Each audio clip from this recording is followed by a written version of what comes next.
Some things that are very interesting and very positive.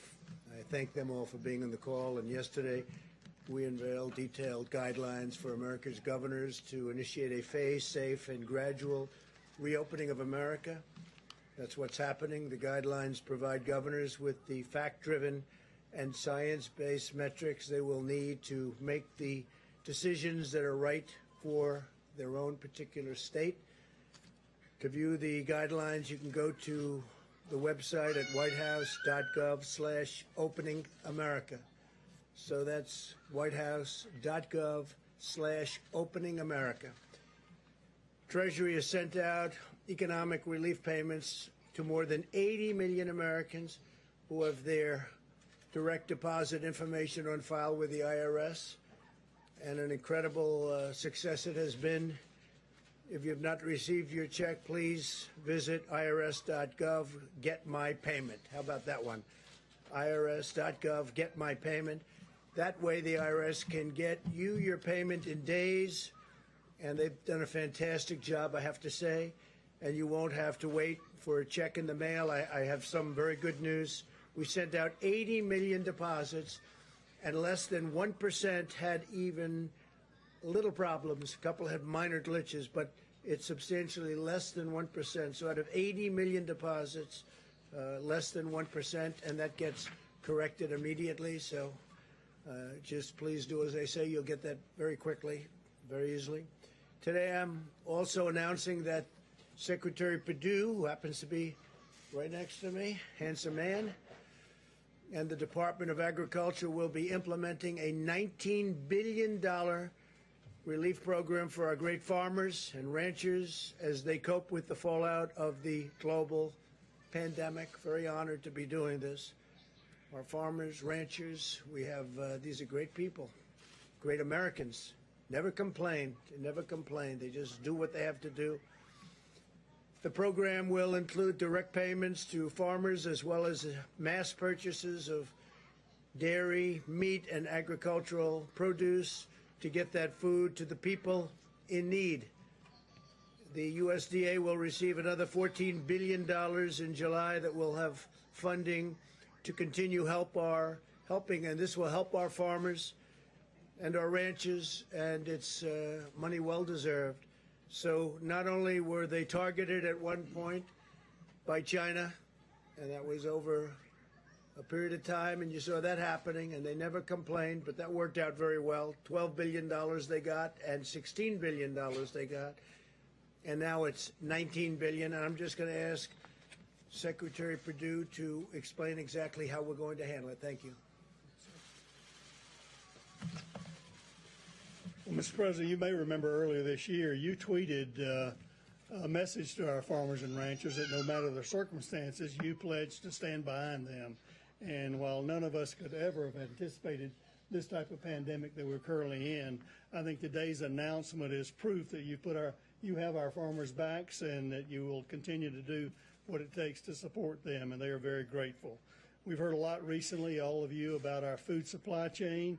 I think America now knows that more than ever that the wholesome food that our families depend upon and starts with America's farmers and ranchers. America, agriculture has been hard hit like most of America with the coronavirus, and President Trump is standing with our farmers and all Americans to make sure we all get through this national emergency. So today, thanks to your direction and leadership, Mr. President, USDA is announcing the Coronavirus Food Assistance Program.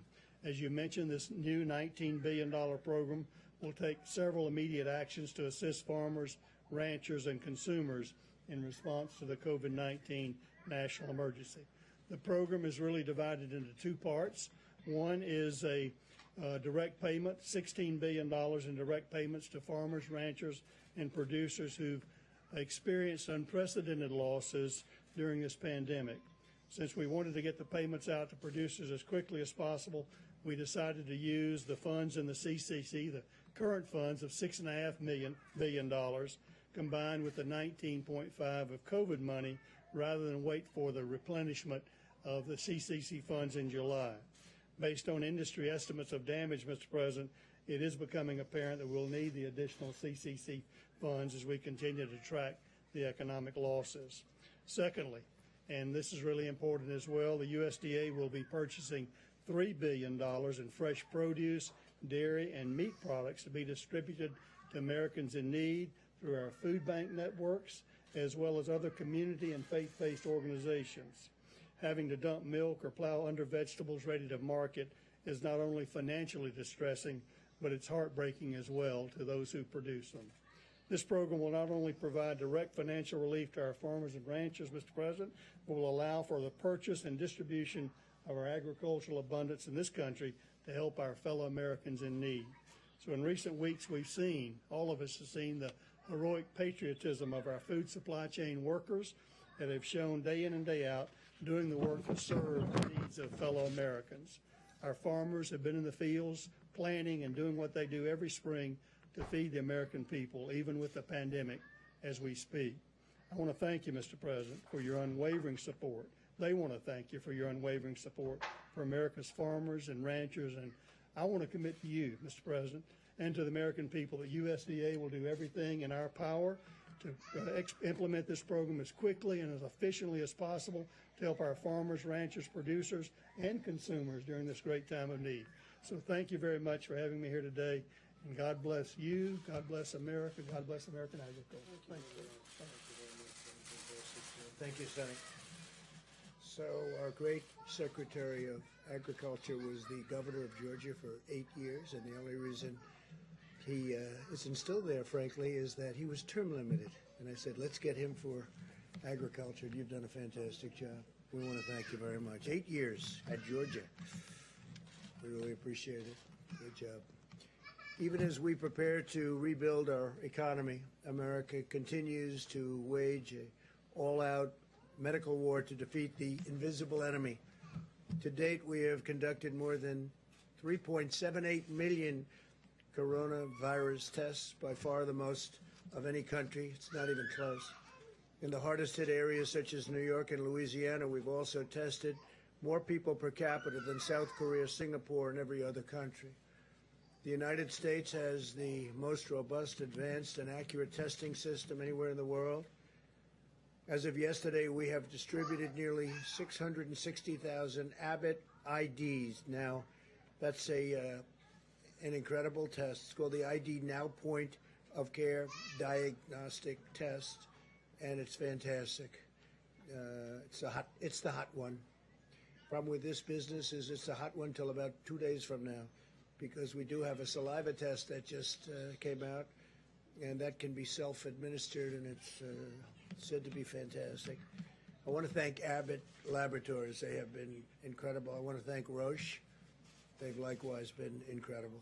Over the last several days, we've seen a dramatic increase in the number of tests conducted by hospitals and academic institutions, which have now performed nearly 600,000 tests. There's a tremendous amount of unused capacity in the states available for governors to tap. We have tremendous unused capability within those laboratories, and I hope the governors are going to be able to use them. The governors are responsible for testing, and I hope they're going to be able to use this tremendous amount of available capacity that we have. It's up to 1 million additional tests per week. When you think of that, in the next few weeks, we'll be sending out 5.5 million testing swabs to the state. Swabs can be done easily by the governors themselves. Mostly it's cotton. It's not a big deal. You can get cotton easily, but if they can't get it, we will take care of it. Yesterday, the FDA announced a new collaboration with United Health Group, the Gates Foundation, Quantigen, and U.S. Cotton to greatly expand the supply of essential swabs, including a new polyester Q-tip type swab for the coronavirus testing. All of these actions will help our testing capability continue to grow dramatically. So we're helping people even with swabs. We get ventilators. We're now the king of ventilators. We have hundreds of thousands under construction. We don't need them ourselves. The governors are in great shape. If we do, we have a great stockpile that we'll immediately send to the state in need. But we've handled that situation incredibly well. I hope people understand it. I wish the media would get the word out. What we've done in ventilators is amazing because they're big, expensive.